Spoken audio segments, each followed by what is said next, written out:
A plenitude dos tempos. Efésios capítulo 3. Estamos lendo a carta aos Efésios, hein? É bênção, mas também é pouco. Dá para ler o Novo Testamento todo. Então vamos lá, Efésios capítulo 3. A ação de Deus na igreja na plenitude dos tempos. A ação de Deus na igreja na plenitude dos tempos. Eu vou ler. E aí o irmão acompanha com a sua Bíblia, anota, risca, marca, aquilo que o Espírito Santo falar ao seu coração. Você que está em casa, fica atento aí também. Diz assim a palavra de Deus, Efésios 3. Por essa razão, eu, Paulo, o prisioneiro de Cristo Jesus, por amor de vocês, os gentios, se é que vocês ouviram falar a respeito da dispensação da graça de Deus, a mim confiada em favor de vocês, pois, segundo uma revelação, me foi dado a conhecer o mistério, conforme escrevi há pouco, resumidamente. Ao lerem o que escrevi, poderão entender a minha compreensão do mistério de Cristo, o qual, em outras gerações, não foi dado a conhecer aos filhos dos homens, como agora foi revelado aos seus santos apóstolos e profetas, pelo Espírito. O mistério é que os gentios são cordeiros, membros do mesmo corpo e coparticipantes da promessa em Cristo Jesus por meio do Evangelho, do qual fui constituído ministro conforme o dom da graça de Deus, a mim concedida segundo a força operante do seu poder. A mim, o menor de todos os santos, foi dada esta graça de pregar aos gentios o evangelho das insondáveis riquezas de Cristo e manifestar a todos qual é a dispensação do mistério, que durante tempos passados esteve oculto em Deus, que criou todas as coisas. E isso para que agora, pela igreja, a multiforme sabedoria de Deus se torne conhecida dos principados e das potestades nas regiões celestiais, segundo o eterno propósito que Deus estabeleceu em Cristo Jesus, nosso Senhor. Em Cristo, temos ousadia e acesso a Deus com confiança, mediante a fé.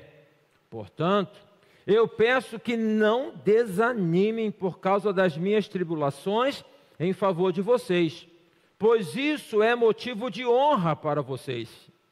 Por essa razão, eu me ponho de joelhos diante do Pai, de quem toda a família nos céus e na terra recebe o nome. Peço a Deus que, segundo a riqueza da sua glória, conceda a vocês que sejam fortalecidos com poder, mediante o seu Espírito, no íntimo de cada um.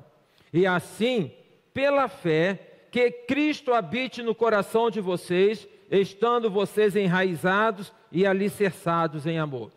Isto para que, com todos os santos, vocês possam compreender qual é a largura, o comprimento, a altura e a profundidade, e conhecer o amor de Cristo, que excede a todo entendimento, para que vocês fiquem cheios de toda a plenitude de Deus. Ora, aquele que é poderoso para fazer infinitamente mais do que pedimos ou pensamos, conforme o seu poder que opera em nós, a ele seja a glória na igreja e em Cristo Jesus, por todas as gerações, para todos sempre. Amém. Amém. Texto lindo, muito rico. E o capítulo 3, ele está agora iniciando uma virada, entendeu? Porque, observe bem, nós começamos, e Paulo começa a carta aos Romanos com um cântico, não é? Bendito seja o Deus e Pai de nosso Senhor Jesus Cristo, ele vai exaltando. Aí depois ele apresenta o motivo deste cântico. Isso parece com o livro de Salmos. Por exemplo, o Salmo, acho que é 34. Bendirei ao Senhor em todo o tempo, o seu louvor estará continuamente na minha boca. Ele começa assim. Aí lá à frente ele vai falar: clamou este pobre, o Senhor o ouviu e o livrou de todos os seus temores. Provai e vede que o Senhor é bom, bem-aventurado o homem que nele se refugia. Ou seja, primeiro o convite do louvor, depois o motivo do louvor. Está entendendo? Então Paulo aqui está falando o seguinte, ele começa: vamos bendizer o Deus e Pai de nosso Senhor Jesus Cristo. Ele vai ressaltar que antes da fundação do mundo, ou seja, um plano que já estava dado, ele então tem em Jesus o objetivo de quê? Formar um povo. Formar um povo. Esse povo que ele aqui está colocando para a igreja aos Efésios, né, de Éfeso, e para as igrejas da Ásia Menor possivelmente, então que é de poder falar que judeus e gentios formam um povo só. O que é isso, judeus e gentios? Né? Somos nós, irmãos, nas nossas diferenças culturais, regionais, certo? Das nossas vivências. Gente, essa congregação aqui, isso é uma coisa extraordinária. A gente, se não fosse Cristo, eu não te conheceria. Você não me conheceria. Você já imaginou o que é você passar por esse mundo sem conhecer o pastor Ailton? Que presunção besta, né? Mas para mim, imaginou o que eu não conhecer o irmão Edson, a irmã Márcia? Não conhecer o irmão? Olha, então, nós viemos de realidades diferentes e aqui nós estamos e parece que nós já nos conhecemos há muito tempo. Irmãos, o meu irmão mais velho, Adilson, está aqui. Em casa está uma agitação só. Está ele, a esposa, Noemi, está a minha sobrinha com o esposo e a Belinha, que é a filha do casal. E aí, então, o Adilson faz aniversário de 70 anos agora por esses dias e resolvi chamar os meus tios. Tio Joãozinho, tia Genô, tia Penha está aqui, tá? Tia Eliceia, tia Genô e tia Penha, tio Joãozinho, tia Eliceia, tia Marieta e tia Nadir, que é da igreja. Eles foram, menos tia Nadir. Tia Nadir, ela falou assim: não vou não. Mas tia Nadir tem que vir, não vou não. E se vier aqui me buscar, eu vou falar com os bandidos para dar tiro em vocês, que eu não vou. Porque ela tem a preocupação de incomodar na volta, de poder levar em casa. A tia Nadia é uma figura. Mas enfim, foi uma alegria poder, nós todos somos pertinhos, mas poder se encontrar, né, não? A gente às vezes não se encontra. Olha só que coisa chata pra caramba. Por vezes alguns parentes vão se encontrar onde? Ô, gente, coisa, né? Mas é verdade. É verdade. Aí. Então, enfim, foi gostoso estar lá, os meus tios, nós, os nossos filhos, os nossos netos, sobrinhos netos. Uma parte foi bonito, da família. O que eu quero dizer é o seguinte: olha que família bonita somos nós. Olha que coisa maravilhosa. Olha só que coisa, sabe? Assim, rico. Então a igreja é rica. Então falar de gentios e judeus é falar disso. E a igreja, ela só existe por conta de Cristo. Ela existe por conta da pessoa do Senhor Jesus. Por mais que hoje, por vezes, nós tenhamos o ministério tal, o pastor tal, isso tudo é balela, isso tudo é bobeira, isso tudo é besteira. Porque a igreja existe é por causa de Cristo. É Cristo que então nos aproxima e que nos une. Aí então Paulo fala isso, e ele vai dizer que esse mistério, ele é revelado na dispensação. A palavra dispensação aparece 2 vezes aqui no capítulo 3, e nós já vimos que dispensação tem a ver com o quê? Significa o quê? Plano. Plano. Então, Deus tem um plano para cada criatura. Você pensa nisso? Você entende isso? Você entende que Deus tem um plano para você? Então descansa nele, meu filho. E procura com sabedoria espiritual, com unção, cumprir esse plano. Está dado, é o melhor. É melhor que tem para cada um de nós. Então o mistério é na dispensação da plenitude dos tempos, ou seja, na soberania de Deus, de Jesus Cristo vir e poder formar a igreja a partir de judeus e gentios. Então não tem aquela questão da prática judaizante, que no tempo de Paulo era muito comum, no nosso tempo é comum, sabe como? Porque você é crente, tem que fazer isso, tem que fazer aquilo, tem que fazer aquilo outro. Não tem que fazer nada. Tem que ser, naturalmente. O negócio de ficar forçando não vai dar certo. Tem que ser, ok? Então Paulo, ele vai colocar desta maneira, para poder falar que então é este o mistério, e aqui no capítulo 3 ele vai esclarecer, porque ele vai construindo, que vocês já sabem, porque eu já falei anteriormente do mistério, e aí ele vai falar que o mistério é este: em Cristo ter uma igreja, e ser um corpo, e ser uma família. Mistério é judeus e gentios vivendo em comunhão. É isso, né? É desta maneira a igreja do Senhor Jesus, como revelação então deste mistério. Aí ele ainda vem nessa construção, ele vai ele termina o capítulo 2 falando que assim então, nós que não somos mais estrangeiros nem peregrinos, mas somos concidadãos santos e membros da família de Deus, edificados sobre o fundamento dos apóstolos e profetas, sendo ele mesmo Cristo Jesus a pedra angular. Nele todo o edifício bem ajustado cresce para ser um santuário dedicado ao Senhor. Nele também vocês estão sendo edificados, junto com os outros, para serem moradas do Espírito Santo. Então ele está falando no sentido geral, certo? Então nele nós nos unimos, e eu e você somos tijolos. Perceba bem essa figura. Imagina uma casa que é construída e tem os tijolos ali, hein, irmão Edson? E coloca os tijolos e falta um tijolinho. Entra buraco, fica um buraco, entra vento, entra rato, entra tudo. A igreja é tijolo, você é um tijolinho, eu sou um tijolinho, a gente tem que estar assim formando isso. Você é importante, né? Na igreja, na oração, na evangelização, na fidelidade dos dízimos, em missões, na campanha a repartir. Nós somos tijolinhos, que não pode ficar com aqueles buracos, porque está faltando um, está faltando o outro. Então, nesse sentido geral, tá? E ele vai falar então que é desse crescimento, e esse crescimento do edifício significa crescimento em termos de alcançar pessoas. Paulo não está falando de um crescimento no sentido de um prédio. Nós precisamos de área, de construção, de prédio, mas o prédio não é a igreja. A igreja sou eu e você. Então fala deste crescimento para poder falar de pessoas vindo e dessa bênção de Deus na igreja, mas ele fala disto também, que está na igreja, mas também a igreja edificada, mas também junto com outros, por serem também morada de Deus no Espírito. Então Deus mora em você, Deus mora em mim, Ele mora em cada um de nós, amém? A cada um de nós que tem Jesus como Senhor e como Salvador.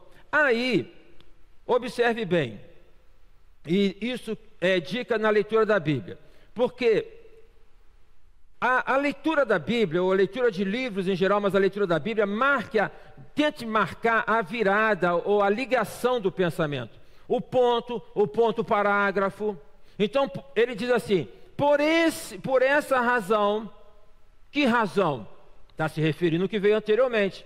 Por essa razão, aí ele continua desenvolvendo esse tema, ele vai reforçar esse tema da unidade, reforçar o tema na igreja, para poder avançar mais à frente, que eu vou falar daqui a pouco. Por essa razão, eu, Paulo, prisioneiro de Cristo Jesus. Então, como é que entende isso? Se Jesus nos libertou, como é que a gente é prisioneiro? Quando Paulo escreveu esta carta, ele estava onde? Preso. Mas ele não fala, eu, Paulo, prisioneiro do Império Romano. Ele não fala, eu, Paulo, prisioneiro do imperador. Ele fala, eu, Paulo, prisioneiro de Cristo Jesus. Então, esta expressão prisioneiro, ela vai nos referenciar, vai nos remeter à questão de que nós somos servos do Senhor, e servo quer dizer escravo, doulos. Nós nos entregamos a Cristo para podermos servir ao Senhor Jesus. Amém, irmãos? O escravo tem 2 direitos. O servo tem 2 direitos. Primeiro direito do servo, primeiro direito do escravo, não ter direito nenhum. Segundo direito, não reclamar do direito que ele tem. O que eu quero dizer? Nós estamos com Jesus. Então nós reivindicarmos, né? Porque eu quero isso, porque eu quero... Não, está dado em Jesus Cristo. Então esta relação que Paulo fala que é de prisioneiro de Cristo, não é daquela relação de explorar, colocar o dente na jangular aqui e explorar, não, é uma entrega. Eu e você decidimos entregar a nossa vida ao Senhor Jesus, amém, irmãos? Está fraco esse negócio. Eu e você decidimos entregar a nossa vida ao Senhor Jesus, amém? Então Ele dirige a nossa vida. Se Ele dirige a minha vida, se Ele dirige a sua vida, então está jóia. Fica tranquilo. Os irmãos aplicam em ações, não aplicam? Eu sei que aqui tem muita gente que aplica, muita gente engenheirada. Mas brincadeira, o que eu quero colocar é o seguinte: existem várias agências que vão pegar as pessoas que querem investir, que não têm noção, para que possam fazer isso. Então ela fala assim: você pode investir com 100 reais, com 1.000 reais, com 100 mil reais. Ela vai pegar o dinheiro e ela vai falar, aplica aqui, vai montar o que se chama de carteira. E você tem uma relação que é de confiar nessa pessoa. Se é honesta, você se dá bem. Se não é honesta, você se dá mal. Mas você confiou aquele valor a ela. Qual é o maior valor que nós temos nesta vida? É a vida. É a vida. Certo? Que nós entregamos a Jesus. Deixa Ele administrar. Deixa Ele aplicar. Para que possa render, para que você possa render paz, alegria, felicidade, sabe aquelas características do fruto do Espírito. Então, Paulo, prisioneiro de Cristo. Paulo não se considera prisioneiro do Império Romano, não se considera prisioneiro do imperador. Isso significa que eu e você não podemos nos colocar na posição de prisioneiros ou de reféns das circunstâncias. Você não pode ser refém das circunstâncias. Pastor, está muito difícil para mim. Tudo bem. Às vezes aperta mesmo. Pastor, estou doente. Tudo bem, aperta. E aí, falei com a irmã Antônia, passei mensagem, eu gostei da resposta dela. Também entenderia se fosse diferente. Se uma pessoa chega para mim e fala, eu estou mal, eu vou entender a posição dela, não vou julgar. Passei mensagem para a Luciana, depois liguei para ela, a mesma coisa. Olha como é que a fé trabalha no coração das pessoas. Está entendendo? Ou seja, não se prende à circunstância. Irmão, significa você não se prenda à circunstância do seu trabalho. Trabalha, faça o melhor que pode, mas não se prenda. Não se prenda àquilo que está ao teu lado, porque se você se prender, você vai perder o foco. Você vai perder então a tranquilidade. Por que estamos no mundo de tanta intranquilidade? Porque as pessoas e nós temos nos preocupado com tantas coisas para gerenciarmos a nossa vida, ao invés de deixarmos nas mãos de Deus. Então Paulo fala, eu sou prisioneiro de Cristo, eu não estou preso às circunstâncias. Aí ele continua, se é que vocês ouviram falar a respeito da dispensação da graça de Deus confiada a mim em favor de vocês. Do que ele está falando? Dispensação da graça de Deus confiada a mim. Está se referindo a que episódio da vida dele?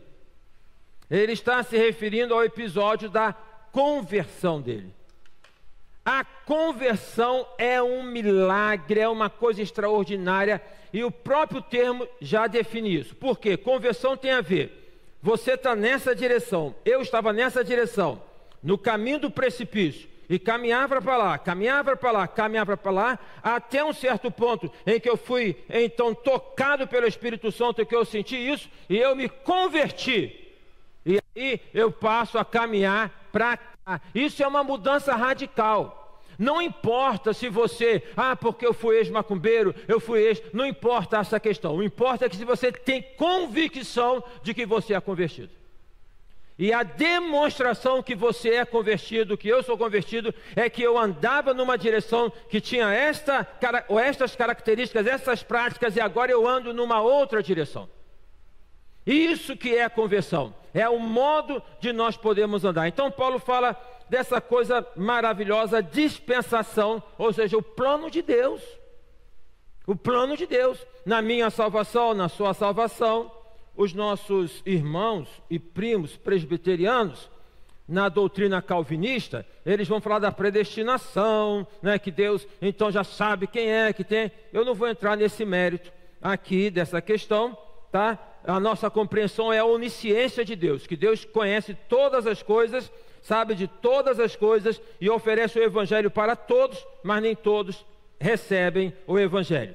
Aí então ele fala dessa dispensação do plano de Deus. Mais uma vez, Deus tem um plano para você, e ele vai discorrer sobre isso, quando diz: ao lerem o que escrevi, poderão entender a minha compreensão do mistério de Cristo. O que ele está dizendo? Olha, vejam a minha vida, quem eu era e quem eu sou, e agora então entenda que mistério é esse, porque eu perseguia, e agora eu sou perseguido. Eu matava os cristãos e agora eu estou na fila da morte por conta da fé no Senhor Jesus. Então vejam que coisa é essa, tá? Vejam em mim o que Jesus fez na minha vida. Deixe-me aqui fazer uma outra aplicação. A melhor forma de nós evangelizarmos, nós vamos aqui para a comunidade, se Deus quiser, vai ser bênção, esteja orando, toda a igreja, todos nós, vamos chegar juntos lá numa grande massa, ok? Mas deixe-me falar uma coisa para vocês: a melhor forma de evangelismo é a minha vida e a sua vida. É a melhor forma. Essa convivência, essa naturalidade. Gente, um bom dia é uma forma de evangelismo. Um boa tarde, uma boa noite. Está no elevador, já viu como é que é no elevador? No elevador as pessoas entram naquele cubículo. Gente, não fica um clima às vezes estranho? E aí pode chegar e quebrar o gelo. Bom dia. Ou então pode falar: está quente lá fora, aqui está muito quente. Sei lá, cria uma maneira, mas é tudo natural. Então evangelizar não é sair recitando o versículo, é você começar a conversar com as pessoas. Então Paulo fala: vejam a minha vida. E aí ele vai então avançando, ele fala do mistério de Cristo, o qual em outras gerações não foi dado a conhecer aos filhos dos homens, como agora foi revelado aos seus santos apóstolos e profetas pelo Espírito. Ou seja, nós lemos aqui o texto lá do Velho Testamento, da saída do povo de Israel. Eles não tinham conhecimento. E aí está o problema de Israel até hoje. Porque o judaísmo, não é uma diferença de israelita e para judeu, né? Que nem todo israelita é judeu. Mas o judaísmo, que vem nessa construção, eles não tinham a compreensão de que o chamado de Abraão era para constituir um povo, era para formar um povo. Está no Velho Testamento, gente. Eu vou formar um povo de reis e sacerdotes. Está no Velho Testamento. Mas eles, bitoladamente, acharam que era só para eles. Somos nós hoje, que achamos que é só para a gente, que achamos que somos o supra-sumo, né? Não, a gente recebe para fluir. Então Paulo fala: agora esse mistério é esse fluir, tá? Que eles não tinham conhecimento antes. E ele vai ser categórico agora no versículo 6, quando ele fala: o mistério é que os gentios são cordeiros. Olha só, os gentios são cordeiros, eles não são lobos. Aceitaram ao Senhor Jesus, são cordeiros. Então não é um ex-assaltante, não é um assaltante, é um cordeiro. Antigamente nós tínhamos a prática em alguns momentos dos testemunhos, e as pessoas vinham algumas vezes dar um testemunho e falavam assim: 40 minutos, 50 minutos, porque eu matei, porque eu roubei, porque eu fiz isso, porque eu fiz aquilo, e aquela coisa toda. E eu aceitei Jesus. E agora, ao invés de poder falar um pouco do que era, e falar mais do que Jesus Cristo fez, do que Jesus Cristo realizou na vida, não é dela, ao invés de ficar dando aquela ênfase, não que não toca, ou que toca para ver o contraste. Aí Paulo então fala: eles agora, né, o mistério é que os gentios são cordeiros, membros do mesmo corpo e coparticipantes da promessa em Cristo Jesus por meio do Evangelho. Interessante é que cada versículo aqui dá para a gente poder fazer um novo estudo, um novo sermão. Então esse versículo, por exemplo: os gentios são cordeiros, são membros do mesmo corpo e coparticipantes da promessa. Aí nós temos que entender e tem que ler a Bíblia. Que promessa? Que promessa? Vamos lá. quando Deus tirou o povo de Israel do Egito, disse que os levaria para onde? Para uma terra prometida, para uma terra que manava leite e mel.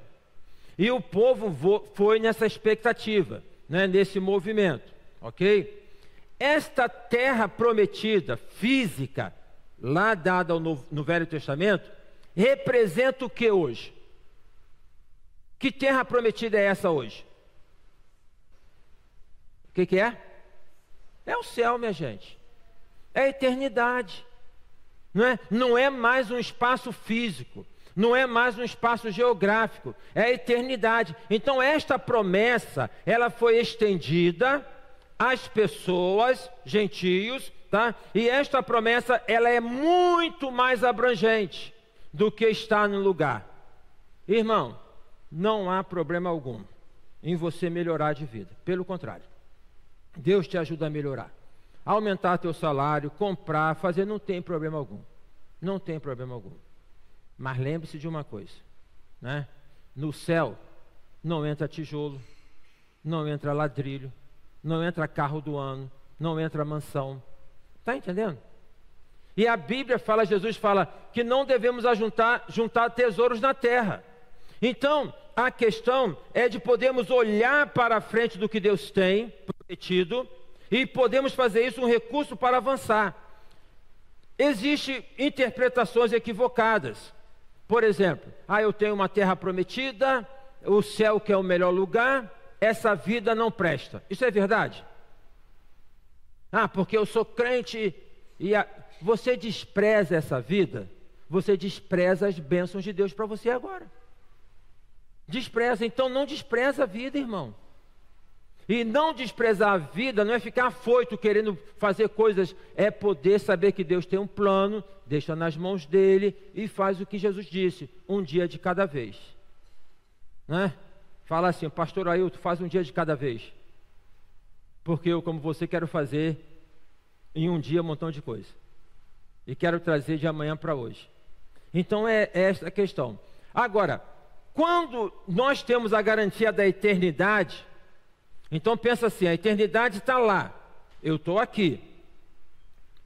Estou aqui? Se a eternidade está lá, eu posso estar aqui. Você entende isso? Mas não é só eu não, você também, você pode estar na minha frente aqui, ó. Você está entendendo o que eu estou falando? A eternidade está aqui. Aqui é 2024. Certo? Nós estamos aqui, 2024. Aqui é 2025. Aqui é 2026. Aqui é 2027. A eternidade pode estar pertinho daqui, ou então está aqui 2024. Eu não quero ser catastrófico, não. Mas eu e você podemos estar pertinho daqui da eternidade hoje. Entende isso? Então a compreensão que Paulo está colocando é o seguinte: a promessa é da eternidade. E se a gente tem a promessa da eternidade, se você sabe o que vai chegar, você sabe que vai chegar? Sabe que vai chegar? Então não tem medo da caminhada, meu filho. Porque se vai chegar, não tem uma caminhada. É dentro deste contexto, por exemplo, que Paulo escreveu aquele lindo cântico em Romanos 8, que é o cântico de vitória.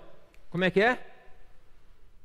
Se Deus é por nós, quem será contra nós? Aquele que nem mesmo o seu próprio filho poupou, antes o entregou por nós, como não nos dará também com ele todas as coisas? E aí termina, porque estou certo de que nem a morte, nem isso, nem aquilo, poderá nos separar do amor de Cristo. Então, vamos para frente, minha gente. Ô Antônia, continua firme aí, em nome de Jesus, não é? Continua. Porque nós temos a certeza lá na frente, é isso que ele fala, a promessa é isso, ela está dada a todos. Aí ele faz uma regressão, mais uma vez trazendo para ele a questão de que eu recebi o dom da graça, a mim o menor de todos os santos, né? De todos os santos, foi dada de pregar o evangelho, a graça é essa de pregar o evangelho. Que evangelho? O evangelho das insondáveis riquezas de Cristo. O que é insondável? O que é insondável? Insondável é aquilo que a sonda não consegue chegar. não consegue, né, tocar lá. Então as riquezas de Cristo são insondáveis. O que isso significa? Elas são inimagináveis. Inimagináveis. Pensa numa coisa boa, multiplica por 2, por 4, por 1000, por 1 milhão, e você não terá alcançado as insondáveis riquezas de Cristo. Se explora algum recurso mineral hoje, em algum tempo vai acabar, mas não tem a riqueza do Senhor Jesus, ela não tem fim. Prestemos então atenção, o Evangelho é falar das insondáveis riquezas de Cristo. É falar daquilo que Cristo, né, confere para cada um de nós. Dentro desse contexto, no capítulo 10, até aqui então ele está mais uma vez reafirmando que judeus e gentios é um povo. Aí agora no versículo 10 é a virada. Faz assim: e isso para que agora pela igreja a multiforme sabedoria de Deus se torne conhecida dos principados e das potestades nas regiões celestiais, segundo o eterno propósito de Deus, que Deus estabeleceu em Cristo Jesus nosso Senhor. Então, agora, eu e você somos um, amém? A igreja é uma, e agora então, como unidade, como igreja, nós então aqui formados para que possamos espalhar a multiforme sabedoria de Deus. Não é que Deus seja múltiplo. Deus é um só, mas a multiforme, a multifacetada, as múltiplas maneiras de nós falarmos de Jesus, de nós testemunharmos de Jesus. Então nós vamos na concentração evangelística no sábado, vamos? Vamos ou não vamos? É uma maneira. Nós vamos participar de uma célula, vamos? É outra maneira. Você vai entrar no elevador, vai cumprimentar o indivíduo? É outra maneira. Você vai chegar hoje, vai mandar uma mensagem para uma pessoa, lembrei de você, orei por você, é outra maneira. São formas de abordagem, de falar dessa sabedoria de Deus, dessa coisa maravilhosa, desse Deus que não se acessa, acessa através de Jesus Cristo, que é o caminho, e não através de formas ou de fórmulas técnicas dadas. A multiforme sabedoria de Deus, né, que se torne conhecida dos principados e potestades nas regiões celestiais. Principado, aí a gente lembra de Meia aqui, já explicou muito bem sobre isso. Principado é o estabelecimento de um reino numa determinada região. Principado de Mônaco. Então ali tem um estabelecimento.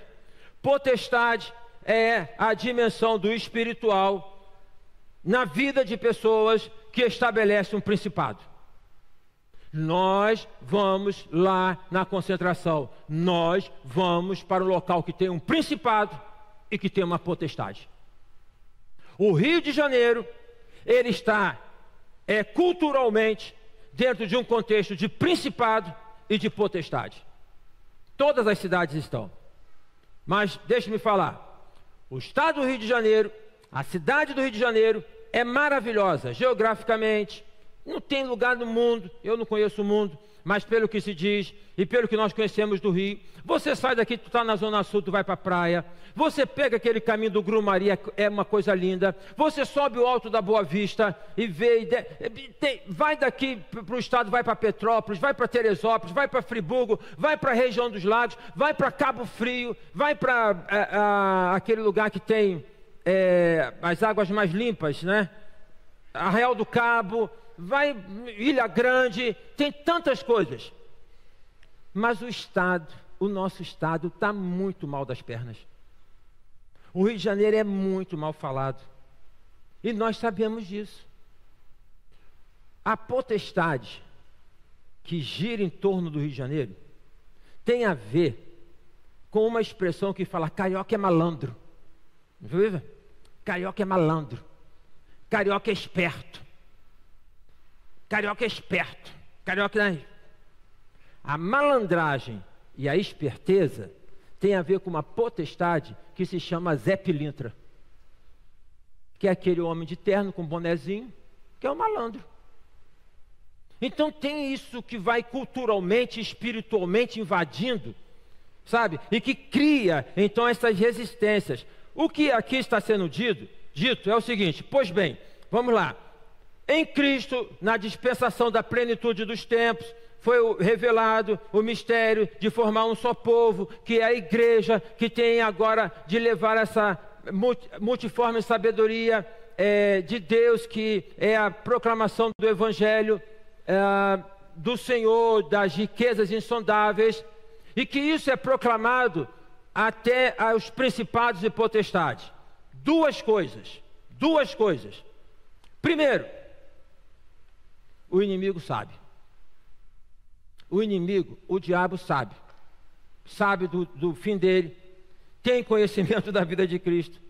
Ele sabia quando Jesus veio ao mundo do que aconteceria. Se ele não soubesse, ele não teria no deserto tentado Jesus, ele não teria falado com Pedro para dizer para Jesus: nunca vai acontecer isso contigo, e Jesus falou para ele: arreda-te, Satanás. Ele não teria na cruz usado um ladrão: salva-te a ti mesmo e a nós. Então tudo que o inimigo fez para impedir a concretização do plano de Deus, ele fez. Irmãos, não é acredite se você quiser. Porque para acreditar se quiser não é crente. A gente está no plano espiritual, e a gente no plano espiritual tem que ter uma visão espiritual. Então não é acredite se quiser. Ou seja, acredite que o inimigo... Tem crente que não tira isso de pauta. É isso mesmo. Então o inimigo sabe do seu fim, sabe que Jesus voltará, sabe que então ele vai ser lançado, ele sabe de tudo. Por quê? Porque esse evangelho, inclusive metaforicamente, caberia aqui até uma exegese, não é? De poder falar que Jesus foi às prisões, remetendo então aqueles que estavam lá nas profundezas para poder falar da libertação. No texto do Velho Testamento fala que Jesus veio para proclamar, ou Isaías melhor, fala da vinda de Jesus como proclamação de libertação aos cativos. Então a primeira coisa é isso: o inimigo sabe do fim dele, e porque ele sabe do fim dele, tudo que ele puder fazer para atrapalhar a igreja, para te atrapalhar, ele vai fazer. Não tenha dúvida disso. Deus tem um plano para cada um de nós, não tem? Amém? Mas tudo que ele puder fazer para que você não tenha conhecimento, ou melhor, que você não execute esse plano, ele vai fazer. Então, porque na igreja acontece isso, eu saio. O cara que sai da igreja com esse argumento, não é a igreja não, ele que não está bem. Muito embora o que ele esteja falando pode até ter razão. Mas se ele sai da igreja é porque a fé dele, não está alicerçado em Cristo. Porque o fulano fez isso comigo. Não é dessa maneira. Você não pode permitir que as circunstâncias te afastem de Deus, mas que elas te aproximem de Deus. Então essa é a primeira coisa. No plano, nesse plano está dado a morte de Jesus, a crucificação, a ressurreição. O inimigo sabe do tempo dele, e aí as pessoas falam: mas Jesus está voltando. Vai voltar. Se é amanhã, se é depois, não sei, mas vai voltar. Que o negócio está feio, está feio. Que a coisa do mundo está preta, está preta. Que nós na virada de início de terceiro milênio, nós estamos observando coisas que aconteceram na virada do século XX para o século XIX para o século XX, nós estamos vendo. O século XIX termina com uma grande esperança, que é o seguinte: o mundo vai avançar, vai crescer e não sei o quê. Santos Dumont não inventou o avião e aquela coisa toda. A Primeira Guerra, 1914, aí depois vem a gripe espanhola aí depois vem a depressão, aí depois vem a questão do nazismo, aí tem um hiato, e nós estamos vendo, existem inúmeras guerras no mundo hoje, existe um abalo sísmico, em que as nações, a coisa está mudando, estão encontrando uma nova geopolítica. Já não é mais uma questão de uma soberania americana tão grande, muito embora eles sejam ainda soberanos. É uma geopolítica diferente. A dominação é diferente. E a dominação, hoje, ela não é muito pela via da imposição. Aí que está o problema. Porque anteriormente era na marra, era ali, pá, pá, pá. Hoje não, é sutilmente. Hoje essa imposição é manipulada pela comunicação, pelas mídias. A gente lê um negócio no Facebook, lê uma coisa no Instagram, lê no WhatsApp e começa a repetir como se fosse verdade.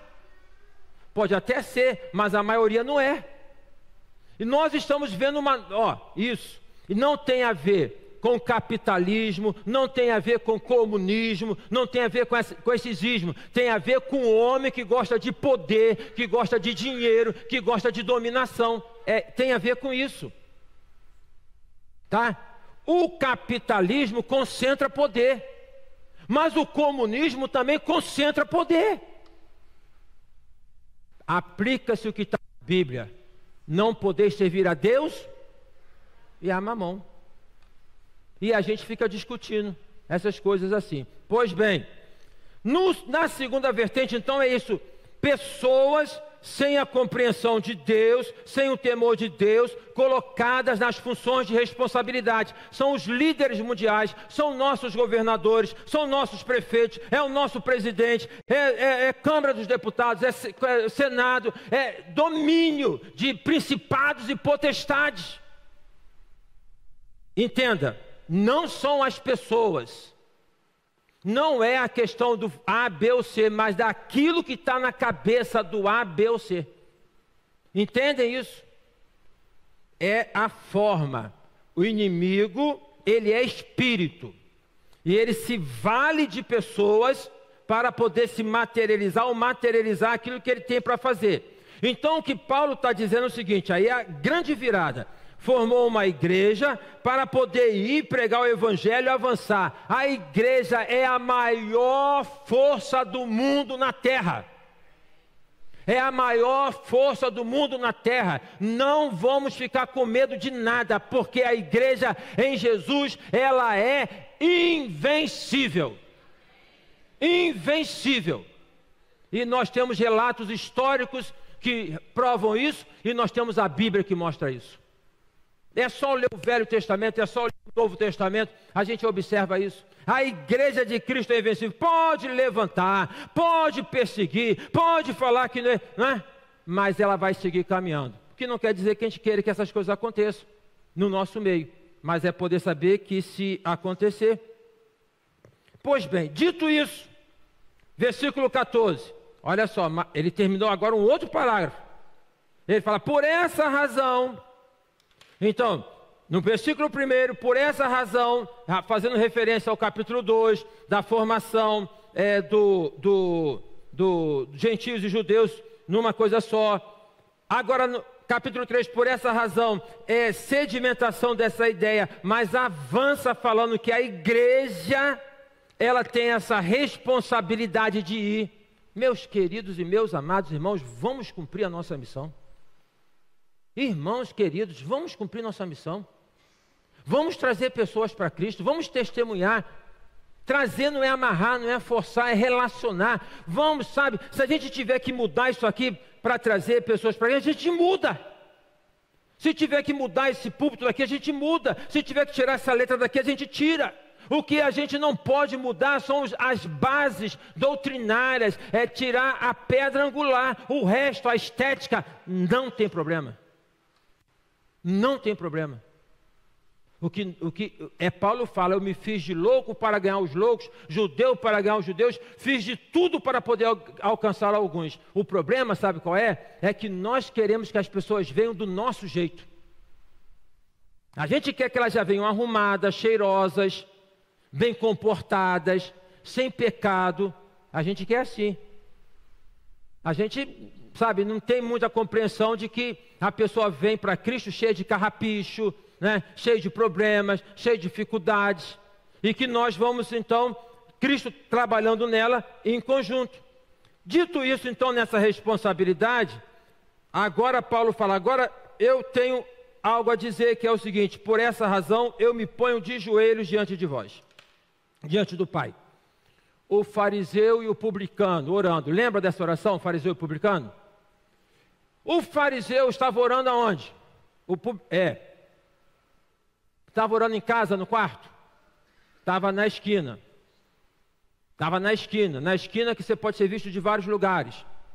Ele estava o quê? Sentado, ajoelhado, estava em pé. A prática judaica é orar em pé. Entendeu? Mas Paulo fala, eu oro de joelhos. O que esta expressão está querendo dizer? Ele está querendo aqui expressar o seguinte: essa oração é uma oração da minha entranha, das minhas entranhas. É uma oração de alguma coisa que eu desejo muito, eu me prostro de joelhos. Ele se prostra de joelhos. Irmão querido e amado, fala para mim, você também, pastor, presta atenção nisso. Se o que eu oro, se o que eu peço não me toca o coração ao ponto de eu poder me ajoelhar e pedir, eu não devo nem pedir. Eu não devo nem pedir. Se eu não creio no que eu estou pedindo, por que eu vou pedir? É uma questão, sabe, assim, de poder se dobrar perante Deus na soberania. Agora, o que ele fala nessa oração? Eu me prostro de joelhos para poder ser livre, para sair da cadeia? Peço a Deus que, segundo a riqueza da sua glória, conceda a vocês que sejam fortalecidos com poder, mediante o seu Espírito, no íntimo de cada um, e assim pela fé, que Cristo habite no coração de vocês, estando vocês enraizados e alicerçados em amor. Ele está orando por quem? Para a igreja. Você tem orado pela igreja? Você ora pela igreja do Lins? Ora pela igreja de Cristo? Você ora pelo pastor Ailton, pelo pastor Zeca, pelos pastores, você ora?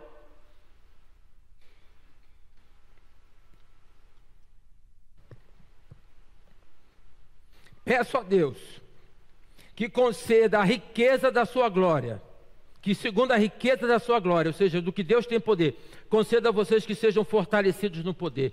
Vamos orar para que a nossa igreja seja fortalecida no poder, irmãos. Fortalecida no poder, tá? Mediante o seu Espírito. Agora aqui tem uma coisa muito importante. Eu estou no versículo 16. Veja aí, mediante o seu Espírito, aonde? Aonde? No íntimo de cada um. Irmão amado, querido, a começar em mim, quebra corações. Você quer que a igreja do Lins cresça? Você quer que a igreja do Lins avance? Você quer que essa igreja seja uma agência cada vez mais poderosa do Senhor Jesus? Deixa o Espírito atuar no íntimo do seu coração. Fala para mim, deixa, pastor, o Espírito atuar no íntimo do seu coração. Sabe por quê?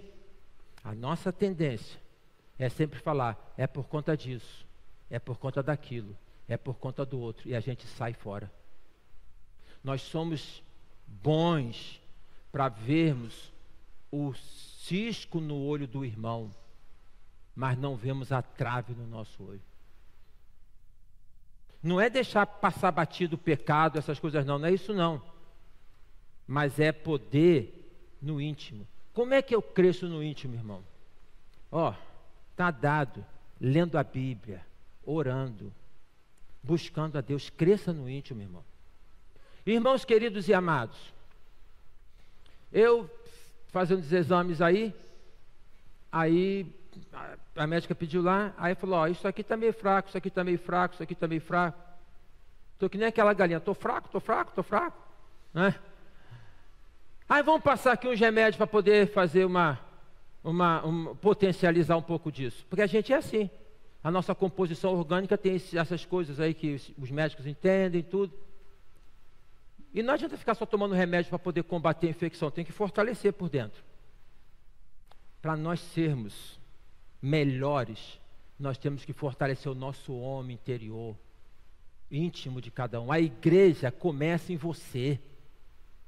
A igreja começa em você, começa comigo, com cada um de nós. Isso não é individualismo não, é eu. Se eu, você, se cada um de nós buscamos Então, Paulo fala dessa maneira, e assim, dessa forma, pela fé, que Cristo habite no coração de vocês, sendo enraizados e alicerçados em amor. Raiz. Jesus fala no capítulo 15, eu sou a videira, a verdadeira raiz. A árvore, quanto mais ela penetra no chão, quanto mais ela cria raiz, mais ela vai crescer, mais ela vai se desenvolver raiz. Nós precisamos ser crente raiz. Porque está muito crente. O pessoal fala assim, muito crente que não é raiz. Porque o samba raiz, que remete lá. A gente tem que ser crente raiz. Conceito bíblico. Conceito bíblico. Não é moralismo, né? É conceito bíblico. Nós estamos vivendo um tempo em que os crentes estão muito frouxos, sem conhecimento da Bíblia, muito superficiais, melindrosos, sem raiz. Tem que ser crente raiz, descer, aprofundar. E aí fala também, para que vocês cresçam, para que sejam enraizados e alicerçados em amor. Desta maneira, então, isto para que com todos os santos vocês possam compreender qual é a largura, qual é o comprimento, qual é a altura, a profundidade do amor de Cristo, que excede a todo entendimento, para que vocês fiquem cheios de toda a plenitude de Deus. Isso. Aí agora termina o capítulo 3. Então vamos lá. Primeiro, de 1 a 10, vocês são o mistério de Jesus, a igreja, tá? A igreja tem uma missão, a missão é essa, de poder proclamar, e eu oro por isso. Então, irmãos, nós temos uma missão, vamos orar, vamos buscar Deus, vamos jejuar, vamos fazer isso, vamos colocar nossa vida perante Deus. E aí se aplica agora esse versículo que a gente gosta muito de dizer. A gente extrai ele do capítulo 3, que diz assim: ora, aquele que é poderoso para fazer infinitamente mais do que tudo que pedimos ou pensamos, conforme o seu poder que opera em nós, a ele seja a glória na igreja em Cristo Jesus, por todas as gerações, para todo sempre. Amém. Aquele que é poderoso para fazer infinitamente mais. A gente fala assim, Deus é poderoso para fazer infinitamente mais. É poderoso se você estiver alicerçado nele, se tiver crescido no íntimo interior. Não usa isso para poder ficar rico, que não vai dar certo. Não usa isso para poder arrumar namorado, namorada, que não vai dar certo. Não usa isso, sabe? Tem sequência. Se você entende que faz parte de um povo só, se você compreende que está numa família espiritual para pregar o Evangelho, se você busca o crescimento espiritual no seu íntimo, então você agora saiba e tenha conhecimento e toma posse disso, que Ele é poderoso para fazer infinitamente mais do que pedimos ou pensamos. Se está andando alinhado com Ele. Não peça para Deus fazer mais se você não está alinhado com Ele. Porque não que Deus não queira, porque Deus atua por princípios. Princípio de dedicação, princípio de consagração, princípio de submissão a Deus. As bênçãos do Senhor sobre nós. Aí você creia nisso. Deus é poderoso para fazer infinitamente mais. Sabe o que você pede? Deus faz muito mais. Deus tem poder para fazer muito mais. E creia nisso. Se você está alicerçado no princípio, creia nisso. Então essas são as considerações e as lições. Nós somos um povo só. Nós temos uma missão. A igreja, ela, no cumprimento da sua missão, ela é inquebrantável. Ninguém pode parar. E se nós crescemos no nosso íntimo interior, nós temos a certeza de que Deus é poderoso para fazer infinitamente mais. Ou seja, não é vida cristã qualquer, é vida cristã vibrante. Vida cristã de entusiasmo. Vida cristã que contagia. Que Deus nos dê graça. Que Deus nos dê graça. Que o estudo da carta do apóstolo Paulo aos Efésios possa fazer uma diferença grande na nossa vida. Esse estudo veio no meu coração no ano passado, final do ano passado. Eu não tinha nem noção. Só assim, tipo assim, estuda Efésios, estuda Efésios, estuda Efésios. E eu espero em nome de Jesus, que como tem sido assim na minha vida, que seja na sua vida também. Eu te estimulo a você ler, a marcar, a poder ver, a se apropriar. Deixa Deus falar cada vez mais ao seu coração. Que Deus dê graça sobre a sua vida, sobre a minha vida, que Deus abençoe a igreja do Lins. Amém, irmãos? Feche seus olhos, vamos orar. Senhor Deus, Pai querido, Pai amado, agradecemos a Ti, Jesus. Ó Deus, pela palavra tão rica e tão preciosa, ó Pai. Ó Deus, o Senhor inspirou e colocou palavras no coração e nos lábios do apóstolo Paulo, na pena, na carta, e fez com que essa carta para uma igreja específica, ou para algumas igrejas daquele tempo, chegasse até nós, porque essa carta é importante para a gente hoje. Hoje nós precisamos entender que nós somos um povo só, que não tem privilégios. Hoje nós precisamos entender que esse povo só tem nome, é a igreja. Hoje nós precisamos entender que a igreja tem acesso às insondáveis riquezas de Cristo. Hoje nós precisamos entender que a igreja é invencível, porque é a igreja de Cristo, e ela avança sobre domínios e potestades, ela não está refém de nada. Ó Deus, hoje nós precisamos entender que temos que orar pela igreja que somos nós, e que temos que buscar o crescimento da igreja a partir de cada um de nós no nosso íntimo.